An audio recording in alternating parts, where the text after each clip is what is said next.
Hello అండి అందరికీ welcome back to my channel. So Monday అంటే బ్యాక్ టు వర్క్ అనమాట. ఎవరి వర్క్‌లో వాళ్ళు వెళ్ళిపోవాల్సిందే.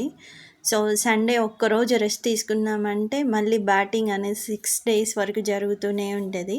సో అలాగే ఈరోజు స్టార్ట్ అయిందనమాట. మా పాపని స్కూల్‌కి రెడీ చేస్తూ ఇంకా నేను కూడా పని అనేది త్వరగా చకచకా ముగించేసుకుంటున్నాను. సో అట్లా హెయిర్ అనేది కోంబ్ చేస్తున్నానండి. ఈమెకు 1 డే హెడ్ బాత్ చేస్తే నెక్స్ట్ డే మస్తు ఉంటుంది అసలు నాకు వర్క్. దానికి తోడు కర్లీ హెయిర్ ఎక్కువ చిక్కు పడుతూ ఉంటుంది. జుట్టు అస్సలు అనగదనమాట. సో సండే రోజు ఈవినింగే నేను దొండకాయలు అనేవి నీట్గా కట్ చేసి పెట్టుకున్నాను. సో దొండకాయ ఫ్రై అండ్ సైమల్టేనియస్‌గా టీ ఉండాలి కాబట్టి మార్నింగ్ కొంచెం ఫ్రెష్ అప్ అయ్యి వామ్ వాటర్ తీసుకున్న తర్వాత నేను టీ అనేది తీసుకుంటాననమాట. సో అట్లా మా ఇంట్లో ఈరోజు దొండకాయ ఫ్రై అనమాట. 2, 3 ఐటమ్స్ ఏమి ఉండవు. Only plain rice, 1 curry, that's it అంతవరకే. అండ్ పిల్లలకి నాకు టీ కూడా తీసేసుకుంటున్నాను. టీ పెట్టేశాను కాబట్టి.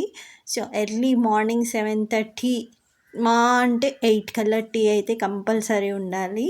సో గ్రేస్ టైం అనమాట. సో ఇక్కడ వచ్చేసి నేను పొద్దున్నే పిచ్చుకలు, కాకులు వస్తాయండి. సో అందుకని చెప్పేసి వాటర్ను బియ్యం అట్లా పెడితే ఈరోజు చక్కగా హనుమంతుల వారు వచ్చినట్టుగా మంకీ వచ్చి చక్కగా కూర్చొని ఆ బియ్యం అంతా తినేస్తూ ఉందనమాట.